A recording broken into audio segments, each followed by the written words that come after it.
요즘 팬데믹 상황에서 교회마다 많은 논란이 있습니다. 어떤 환경과 상황이든 모여서 예배 드리는 것을 멈출 수는 없다. 그런 논란이 있죠. 순교의 각오를 하고 모이기에 힘써야 한다. 예배는 일제치하에서도 6.25 전쟁 중에서도 멈춘 적이 없다고 주장하는 사람들이 있습니다. 과연 그럴까요? 하나님께서는 예배라고 하면 그냥 와 너무 기뻐 그리고 항상 받아주실 것으로 생각하면 큰 착각입니다. 의로운 제사가 아니라면 하나님은 오히려 제사를 역겨워하십니다. 하나님은 말라기 선지자를 통하여 외쳤습니다. 성전 문 닫을 자가 있었으면 정말 좋겠다. 하나님은 제사보다는 중심을 더 원하십니다.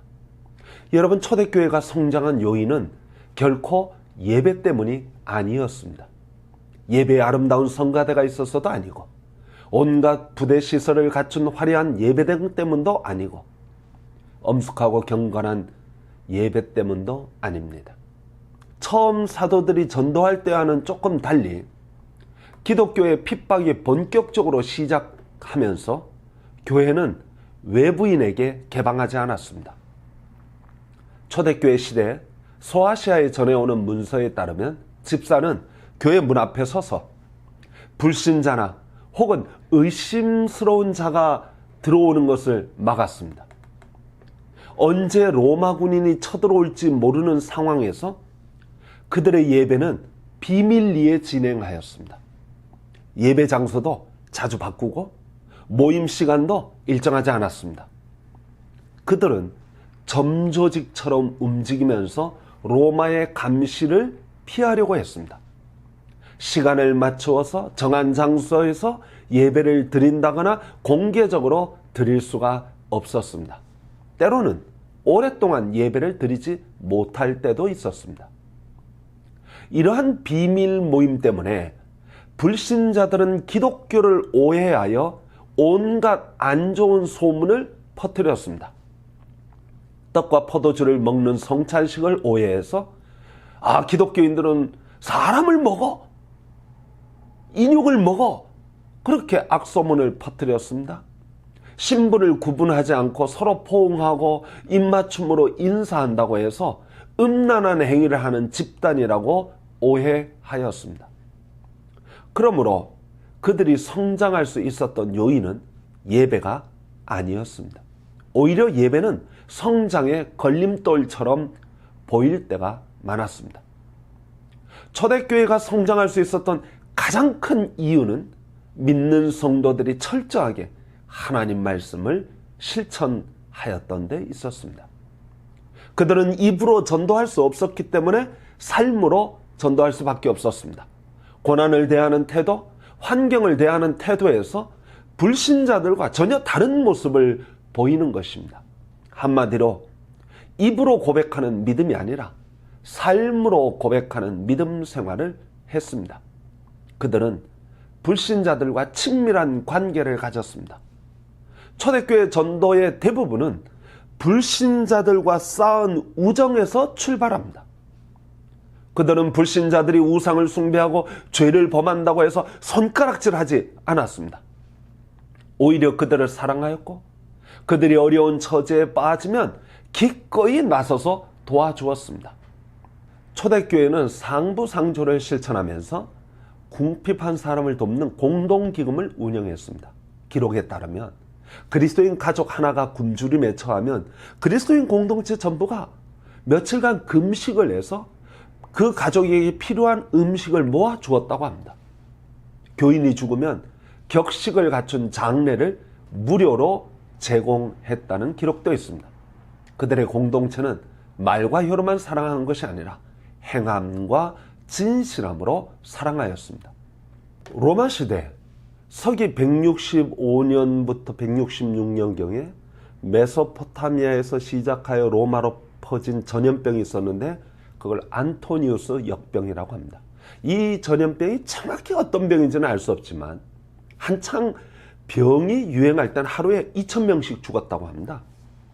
당시 로마 제국 전체 인구가 5천만 명이라고 통계학자들은 추정하는데 그 중에 한 1,000만 명이 죽었다고 합니다. 치료약도 없고 병에 걸렸다면 모두 죽는 상황에서 돈 많은 귀족은 사람이 없는 한적한 별장으로 피신하였습니다.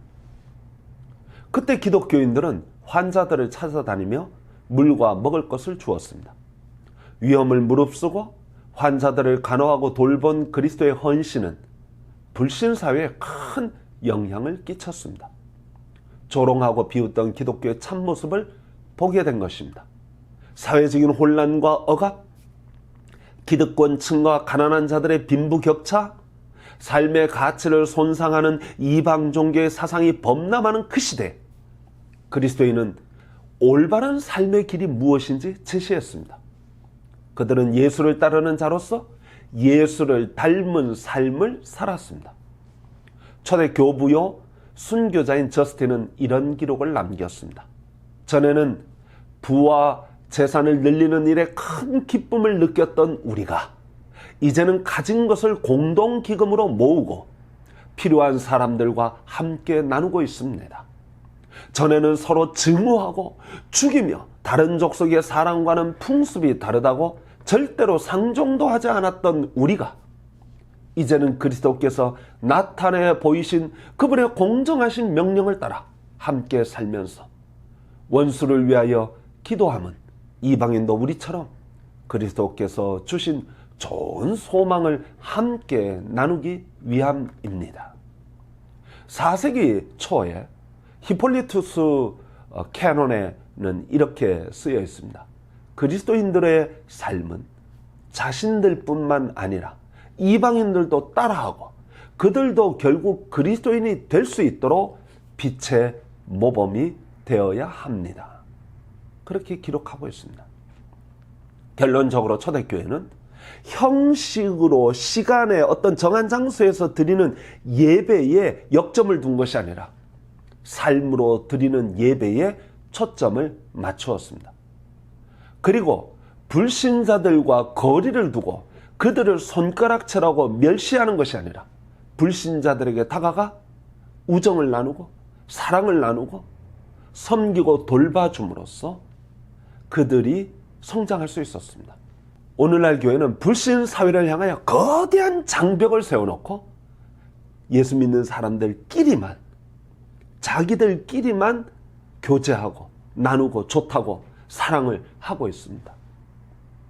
이런 상황에서 어떻게 기독교가 제자 삼는 종교라고 말할 수 있습니까? 자기들끼리 제자 삼고 많아요? 제자의 삶이 그런 건가요? 종교라는 틀에 갇힌 신앙생활은 아무런 힘을 발휘하지 못합니다. 정한 장소에서 시간에 맞춰 전쟁에도 우리는 예배를 드렸습니다. 그러니 예배를 포기하지 못합니다. 예배는 드려야 합니다. 불신자들이 그걸 어떻게 볼까요? 야, 참 매력적이다. 우리 기독교로 들어가 보자. 그럴까요? 아니면 기독교를 멀리하고 교회를 멀리할까요? 여러분, 예배당을 아무리 화려하게 꾸미고 편리시설을 잘 갖추는 것이 기독교의 매력 포인트는 결코 아닙니다. 사람들에게 유익을 주는 것에 초점을 맞추고 어떻게 하면 혜택을 줄 것인가, 그런데 초점을 맞추는 것이 아니라 새로운 삶, 건강한 삶, 행복한 삶을, 하나님의 은혜 가운데 사는 그런 복된 삶을 불신자들에게 보여줌으로 복음이 진정 힘이 있고 하나님 말씀 따르는 삶이 얼마나 매력적인가를 보여주어야 합니다. 초대교회는 말씀대로 삶으로써 하나님의 말씀의 능력을 실제로 보여주었으며 하나님은 그들과 함께 하시기를 기뻐하셨고 그들의 삶 가운데 하나님의 능력을 온전히 나타내었습니다. 말씀을 살아내는 힘과 능력이 초대교회의 동력이었습니다. 말 따로 현실 따로, 종교 따로 일상 따로, 따로따로 국밥집. 오늘날 기독교는 아무런 힘이 없습니다. 손가락질 받아 마땅합니다. 성도 여러분, 기독교의 힘, 기독교의 본질이 어디에 있는지 깊이 생각할 필요가 있습니다. 위기일수록 본질에 충실해야 합니다. 감사합니다.